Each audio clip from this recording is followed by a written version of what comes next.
Bonjour, bonsoir, bon après-midi, bandeko balandi banamboka Congo et Sengeli na moment oyo Zolanda biso, Zolanda la voix de Kivu, la voix de sans voix, toujours au service du peuple. Tozawana po na kopesa yo basangu ya mboka na biso nini ezoleka na kati ya mboka ya Congo. Lelo bandeko toza na kati toza le 8 mars 2021. Topesina nous bonne fête à toutes les femmes du monde, à ma femme, à ma mère et à toutes les femmes, je les souhaite bonne fête. Il y a journée des femmes, journée internationale de la femme, le 8 mars. Mes chers frères, na pesimbo tepe epaya Albert Okore na kati ya mboka Afrique du Sud, to benga kaye King of Fried.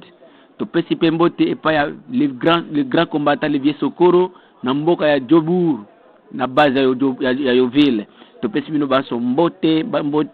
to yebike à l'heure actuelle bozana ba téléphone na bino po na kolanda biso bozolanda la voix de Kivu, la voix de sans voix po boyo kabasangu ya mboka na biso. Mes chers compatriotes, toye mbangu kolobela bino ba defection oyo ezolika na kati ya mboka na biso, toye po koyebisa bino po na contribution ya mbongo oyo ezolika na kati ya mboka ya États-Unis ya Barwande bazosangisa mbongo na kati ya mboka ya États-Unis. Toye kolobela pe makambo ya cas de vol partout dans le territoire d'Uvira, Fizi. Depuis président a décrété couvre-feu donc et comment vert et pas militaire koiba batu parce que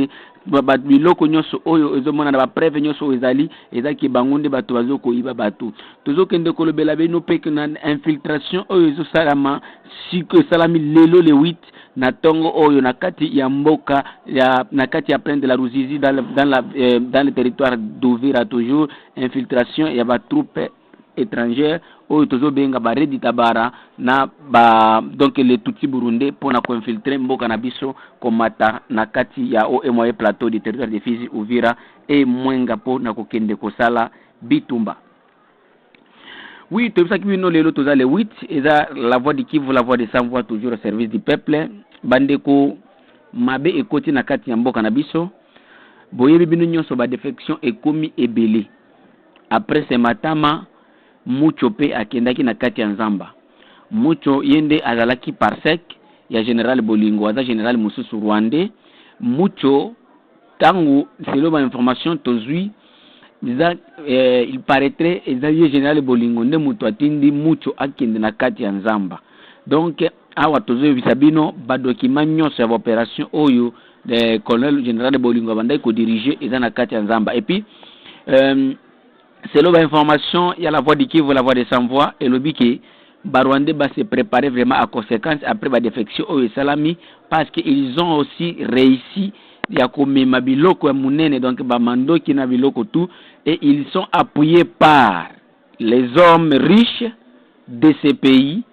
comme Kanambe, Azamutu, Oyo, Azoko, Azo, appuyé Batouana, donc, tokoki kopesa tokoki kosenga na gouvernement congolais, tokoki kosenga na ba autorité congolais, soki oza congolais ya solo oza général chef d'état-major tala ndenge nini kolongola ba Rwandais na kati armée, parce que soki botali bien te bakokende kosila bango nyonso, parce que selon les informations que nous avons actuellement ezaki batu oyo bazo se préparer ko sala bitumba munene po na kokende ko accomplir plan na bango ya balkanisation. Partout là où il y a les Rwandais, les colonels bako sala ba défection, après ba défection ya ba colonel nde bako passer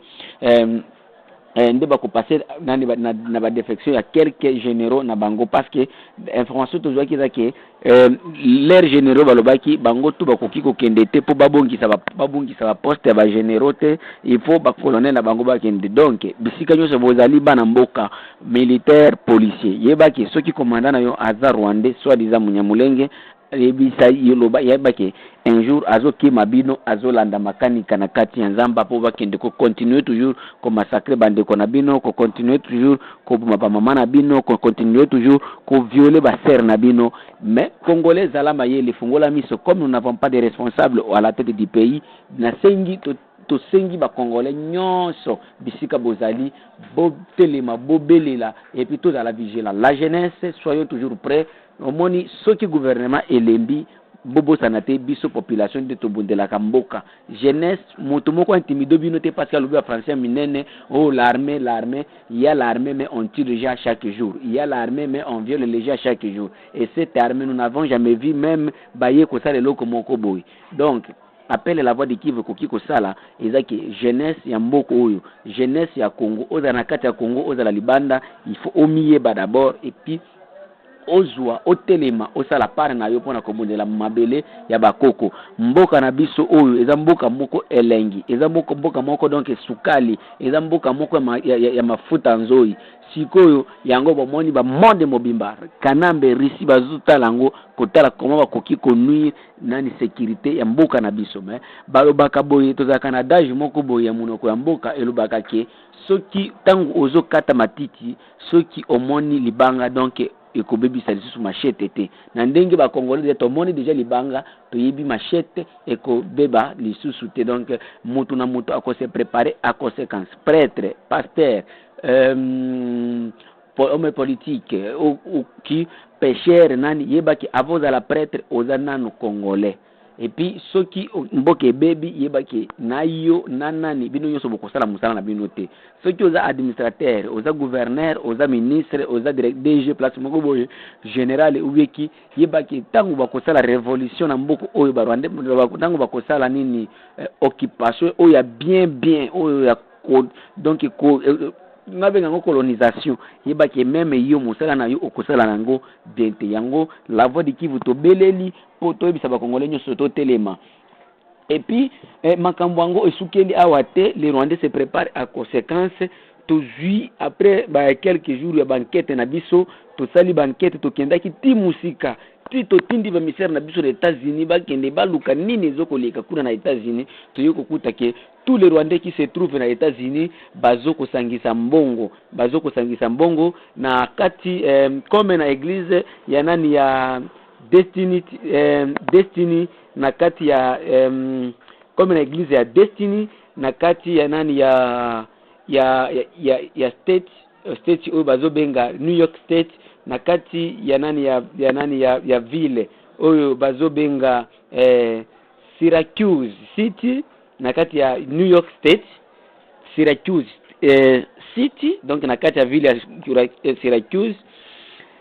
eza na église moko bazobenga ngo Destiny US de église oyo eza na kona donc na croisement ya Toto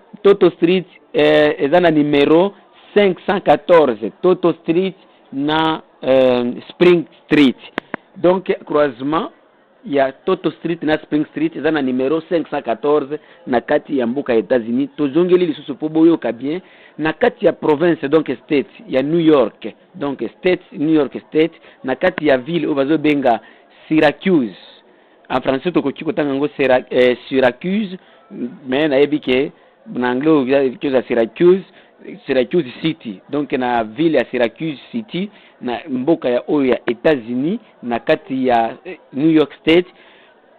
eza na église moko ya Barwandais bazobenga ngo Destiny US. Église oyo eza église kaka ya Barwandais, eza Barwandais bazouta ba Rwanda bu nani bamboka ebele mais bango tout soki bakome na église oyo bazobenga banyamulenge. Et puis mutu aza na kati ya église oyo moko ya bakonzi église oyo ye mutu alomoni ke non nzambe akoki ko permettre yete ke a détruire mboka ya bato alobi nga naza moko ya bakonzi ya église oyo ozobenga ma Destiny US eza na kati ya numéro ya 514 Toto Street numéro 514 nde numéro ya ndaku Toto Street croisement Toto Street nani ni na Spring Street.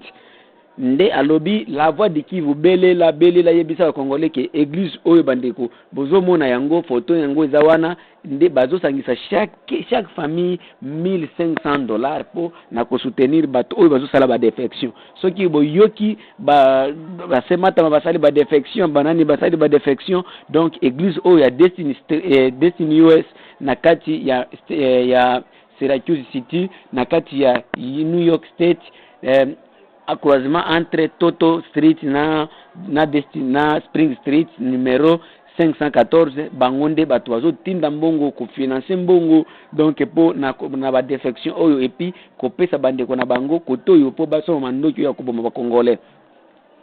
Mokonzi oyo église oyo to bombi ye kombo ayebisi biso ke ngai na ye ko fanda na moni ke non nzambe vraiment ako permettre ngate na bano kosala loko et puis alobi ezambala liboso te basala kasalaka yango soki lelo ba groupe oyo ngumino tuganeyo de ditabara baza toujours bazo ko exister na kosala makambo oyo bazo kosala kotoyo eza po financement ezo ko utakuna et puis alobi ke mbongo yango batinda kango précisément dans la ville d'Uvira ou bien dans la ville de Bukavu soki komi na Uvira ayobi akoki ko pesa biso kombo mais ekomaka na maboko ya moko ya ba pasteur ya église ya Barwande na kati ya ville d'Uvira ayefi so ke église wana eza na kati ya quartier Songo. Donc to sengi ba service de sécurité ya mboka elandela makambo oyo parce que za makambo moko ya kobebisa mboka na biso mbongo zo uta na destiny église oyo bazobenga Destiny na kati ya New York Street na New York City na mboka ya Syracuse City na Toto Street croisement Toto Street na Spring Street numéro 514 eyeti na mboka ya Uvira bayambi yango na kati ya ba Western Union to batendi yango na ba bank ya ba Robank na Bukavu yango to sengi service ya sécurité ya mboka esa la tout ekanga batu oyo parce que va lo biso ke non eza moko ya ba pasteur ya église ya ba Rwanda na kati ya mboka ya Uvira nde mutu ayambaka mbongo wana yango bandeko to continuer toujours mais toyebi ndenge tolobi boye mutu atamoko te akolandela yango po mboka na biso ekufa mais soki zaki mboka moko oyo vraiment et développa et se développa donc tolingaki toyoka nani rendement ya biloko oyo parce que soki bozui information il faut congolais bolandela yango et puis na sengi bana mboka bana Congo bisika nyoso bozali ba media nyoso ba congolais na poto ba Juno Will ba Sente Life ba papa tele changu Fabien bino banso bolo bela pona makambo oyo ceux qui vous donnent besoin ba détails beaucoup benga la voix de Kivu na plus de 43 85 88 08 330 to kopesa bino ba détails ya ba Rwanda oyo ndenge bazo sala transaction ya bambongo na bango to kopesa bino ba transaction nani ba nani yango Mes chers frères et sœurs, to continuer toujours, tozo kende koyebisa bino makambo ya infiltration oyo zo kosala manakati ya mboka na biso. Nous signalons que le mouvement des éléments armés en provenance du Burundi ezo kota na kati ya mboka na biso dans les keiti na kati ya et moyen plateau du territoire de Fizi Uvira et Fizi et les Kapnakati à plein de la Ruzizi dans le territoire d'Uvira, précisément dans le groupement de Kigoma. Selon nos informations, selon notre correspondant dans la plaine de Ruzizi, dans la nuit du 3 mars jusqu'au samedi le 6 mars, ils ont enregistré 3 mouvements, dont un la nuit du mercredi 3 au jeudi. La nuit du mercredi 3 mars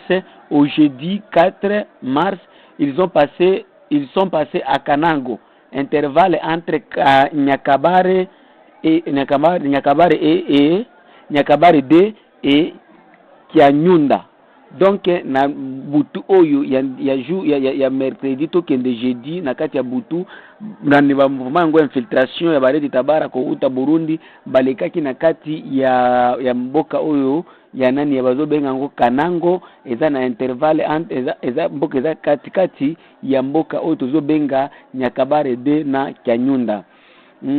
Alobi pe na kati na butu ya les 5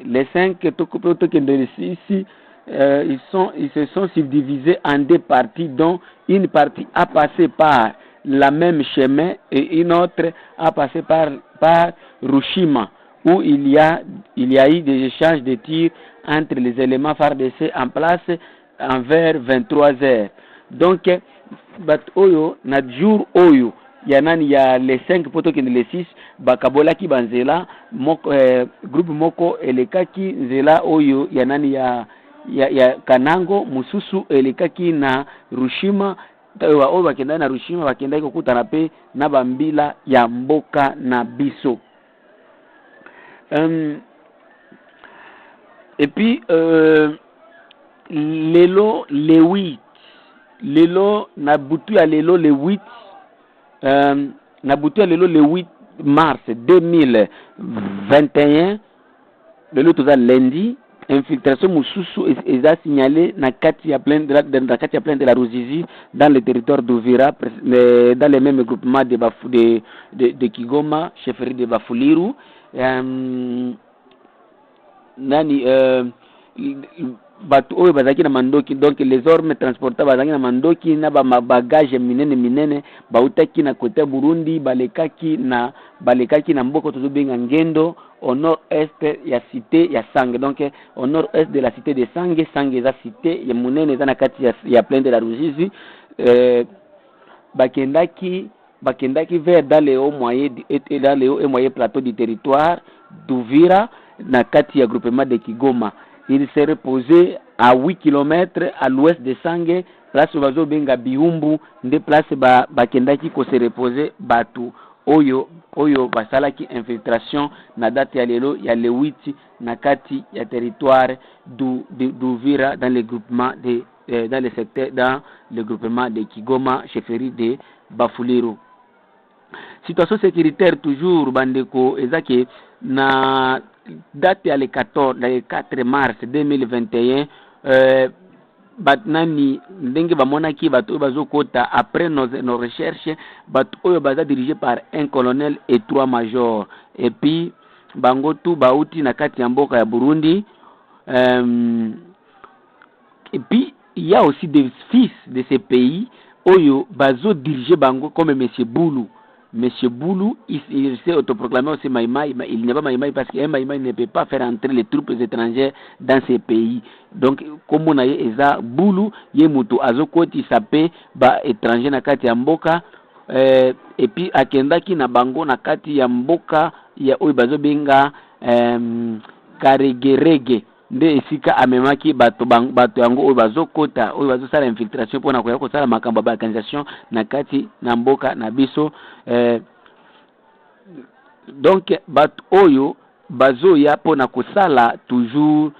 mobulu na kati ya mboka et c'est pourquoi biso musana biso awa tozoko alerter ko belela ko bisa ba service de sécurité nyonso ya mboka etelema po epesa bato kimia parce que tango bato bakoki ko banda ko kima eloko oyo vraiment ekozala ekonui population na biso abato passer makambo mususu ya ba cas de vol bandeko tozokendelana ko sabino ke désobéissance fiscale eza toujours ezo continuer pour babalabala ils en ont un mauvais état na kati ya province du Sud Kivu précisément dans la ville dans le territoire de Fizi ici et dans le territoire d'Uvira comme ici à Baraka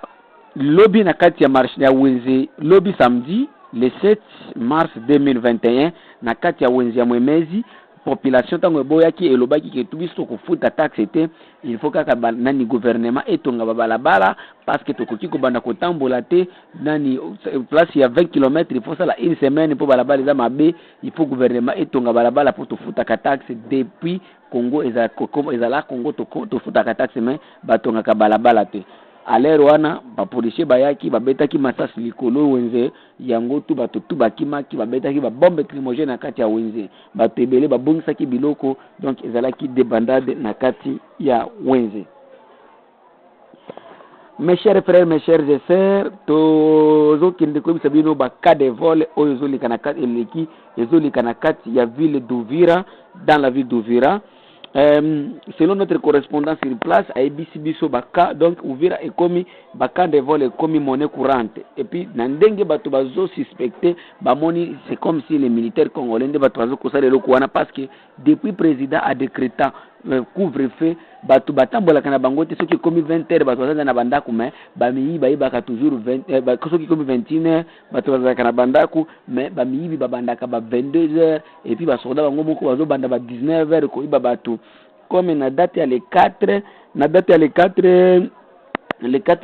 4 mars 2021 place au babenga ka chapelle école dans la commune de Mulongwe place babenga ka chapelle école mutu nyoso ebi Uvira ebi place yango eza pembeni epe Tanganyika ya église catholique pembeni institut Notre-Dame de Tanganyika. Donc soda bazalaki wana bayaki wana ba vers 19h30 bayaki kozela ba mama oyo bakenda koteka na ba petit na ba wenzi ya mike bandakala ba 18h po batika bakende batala nene bakoki kokende kolisa bana na bango. Tango ba mama wana bayaki ba soda bakangaki bango babotolaki bango ba mbongo babotolangi bako ba telefone eloko oyo eleka bato ba alerta me ata mutu moko te atelemaki pona kolobela ba mama na biso yango biso pe population tolobi tokotika te tokobanda toujours ko dénoncer. Il faut général colonel Tuma atala koma akwa cadre bana na ye na kati ya mboka Uvira parce que la population bozo mona obaje na bozo mona ba yuma oyo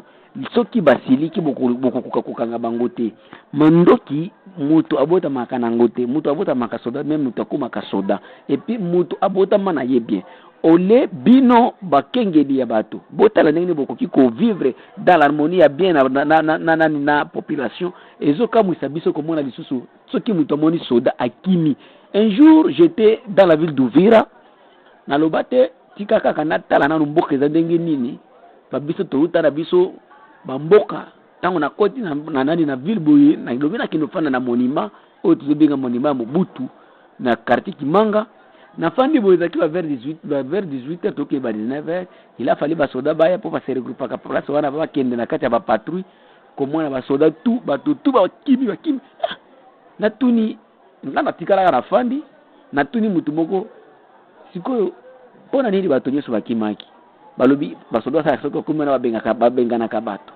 nga basoda bakoma tango soda moko akoma to bandi kusula naye atuni ngai pourquoi yo kimite na ibise na kima nini yo za soda ozande kona ngai est-ce que yo za étranger qui na kima armée étrangère ye ozande kona ngai na kukima onde nini obi ke soda na monanga monstre soda na monanga monstre ngana lobike ngapenga na lobana kacha motema leo na kolakisa bino esprit oyo bina nga sokoro le grand combat ibisanga ke peti na ngai kubanga tena makamwa mboka donc kubanga muntu te mboka za kabiso nyoso eloko na kobosa na kango te bie sokoro ibisanga peti na ngai makambo mboka tango dolo bela mboka kubanga te. Donc bandeko il faut to bandoko lobela ki to kokiko senga bana mboka ba militaire na biso bozwa population baza bandeko na bino po sa bango bokoki kofanda te. Tozwa exemple ya Bitumba. Pourquoi soda salaka te kino akena kati ya Bitumba abundi kuna na kati ya Bitumba et puis afandi kuna na nzamba ye moko mais ayaka toujours a revenir ka toujours place oyo population azali po ayebi ye moko akoki kofanda na kati ya nzamba te. Il faut kaka aya afanda na population, il faut aya kaka afanda place population ezali. Oui, tu veux continuer toujours na basangwana biso pour na kokende ko terminer. Cas de vol aux qui signalés, il y a plusieurs cas de vol qui ont été signalés au courant de cette semaine dans la ville d'Uvira. La date est le 5 mars 2021 à 19h30, avenue Nakioya, quartier Kakombe. 5 hommes vêtus en tenue militaire ont volé les divers et argent dans les kiosques d'un jeune garçon qui était demandé de fuite, qui a été demandé de fuite avant qu'on lui tire dessus. Donc, imaginez-vous à 19h30, Ero na Uvira za Kambo moko basodaji bazana balabala bazokende ba patrouille mais ba vol nani bato moko bayaki balataki bateni ya ba militaire na kati ya avenue Nakioya na kati ya quartier Kakombe c'est côté mususu wana ya rivière Mulongwe. 5 personnes vêtues en tenue militaire bayaki bayebisi jeune moko kima azaki na kati ya kiosque na yazo koteka kiosque donc petit boutique tango longwa afato bomayo ba jeune na kimi bayibi biloko na ye nyoso. En même date, je dis encore même date, il y a le 5 mars à 0h, na kati ya avenue Kasenga centre, quartier Kasenga toujours dans la même commune, commune de Mulongwe. Des hommes vêtus en tenue militaire sont entrés chez épouse de feu Papa Masarara ex-chef de service des travaux publics, emporta plus de 3 téléphones et argent avant de partir. La veuve a vu sa porte cassée par les ors, la loi par les grosses pierres. Donc, omoni tangu mama oyo alali veuve ya batu, alali na ye na 0 ayoki kaka na porte na ye babuki yango na libanga munene, et puis amonaki bato oyo balataki bateni ba militaire baye kokota bamemaki ye ba telefone na mbongo oyo bayibaki na kati ya ndako ya mama wana. En date du 6 mars en 2021 à 1h20 avenue Kasenga Centre, donc dans la même avenue, quartier Kasenga, commune de Mulongwe, des hommes armés sont entrés chez une dame. Après avoir cassé la porte par effraction, emportant 2 téléphones, un téléviseur et autre bien de valeur, les militaires seraient les présumés voleurs avec la complicité d'un jeune bien identifié dans les quartiers. Le même 6 mars, donc il y a écart, il y a 30 minutes, 20 minutes, parce que le 6 mars 2021 à 1h50, avenue Kasenga Centre, quartier Kasenga, commune de Mulongwe, des hommes armés ont réussi à travers la fenêtre à voler un sac portable contenant une somme d'argent estimée de $50 après avoir échoué à forcer la porte de suite de plusieurs coups de pierre, mais en vain. Biloko nyonso oyo bandeko eza biloko moko oyo ezokende kokamwisa bakongolais po bamilitaire batambolaka baero nazobisa bino awa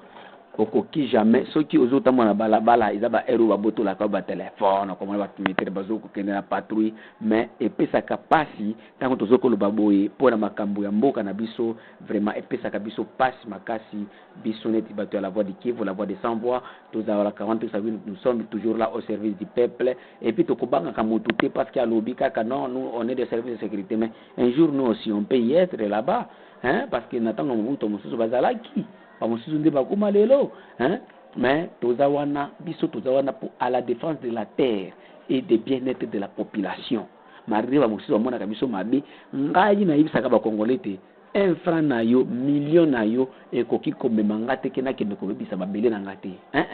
Oyo izamboka na ngai. Je me rappelle en 2000, hein, parce que nga koko na nga akufa na 2000, na 2001. Koko banda kobebisa biso ki bana ya bana ngai tozana mboka moko ya bien au et moyen plateau du territoire de Fizi, ouvre Mwenga. Je suis l'originaire de la place. Et puis après donc c'est biso ki soki otamboli pana biso omona kaneti paradis. Chaque rivière ezana or. Toko telemi a ozomona mboka nyonso efungwami. Chaque partie, chaque place okokuta rivière. Ayebisaka biso ki mboka wana soki tolobi toteka yango ndenge barwande bazokanisa tokoki koteka yango combien? Ayebisa biso ki prix ya mboka wana ekoki kozala te. Et puis il nous a demandé si c'est de mourir tokufa pona mboka wana po eza mabele ya bakoko. Ayebisa biso ki eza malédiction munene soki mupaya aye abotoli yo mabele oyo bakoko na yo batika. Ye muto ayebisa biso ki na kati ya Bible elobama ke ko dépasser te ba borne oyo bakoko na yo batika. Donc ba borne ya ba parcelle ya ba mboka mabele oyo bakoko na yo batika ko ndimate ke muto aya a déplacer yango. Donc yango wana bandeko tozo koloba biso nyonso ba congolais totelema totala koma tala makambo ya infiltration oyo ezokoleka na kati ya mboka awa ba Rwandais toujours bazoko kota ba Burundi ba Ugandais. Donc l'infiltration ezoko continuer yango to sengi ba congolais biso nyonso totelema. Et puis ba congolais baza poto boza na Amérique botelema église ya Destiny US eza na kati ya New York State, eza na kati ya ville oyo na bisaki bino kombo ya ville eza soki Syracuse City, na kati kona eza na numero 514 kona Toto Street 514 kona Spring, donc totelema mpona kodénoncer eloko wana mpo batika makambo oyo azokofinanse balobi ke bato bazouta Rwanda bakomi na États-Unis bakomi banyamulenge bauti Eritrea bakomi na États-Unis bakomi banyamulenge donc lekolo nyonso koza banyamulenge eza kombo moko oyo balukela biso ya infiltration. Pour les problèmes du Congo, quand tu parles la vérité, tu deviens quelqu'un où donc on doit te couper la tête. Et nous acceptons que Bakata Yango, mais bis kotika toujours koloba vérité. Et ça qui a bien la voix de Kivu, la voix de sa voix toujours au service du peuple. Ceux qui ont contacté, bis qui ont contacté sur le numéro OYO, plus de 143 85 88 08 330. Je répète encore, plus de 143 85 88 08 330. Email nabiso eza la voix de Kivu, la voix de sans voix toujours au service du peuple. To sengipe oyo mutomotema malamu akoki kopesa biso caméra moko ya kobanda kopesa ba image ya bien asa la biso toza na besoin ba caméra ebele po na kobanda koza ba image de partout po banda komona ba image oza awa mususu aza place be toza bato ebele marbe boyo kaka mongongo na ngande e représentaka émission po na ngome ba image tozaka ebele oyo akoki kozwa image kotoyo atindi donc tozala besoin ya caméra moko mibale tokosepela kaka tokoloba merci na caméra pe na computer oyo laptop ya kobanda ko edit yango donc po ebima image ya be topesi bino laso mbote na lusako bandeko balandi bana mboka Congo topesi pe bana poto oyo bakosala manifestation le 13 na ambassade ya Rwanda toyebisi bino courage inge tapona kobondela mabele ya mboka na biso. Merci.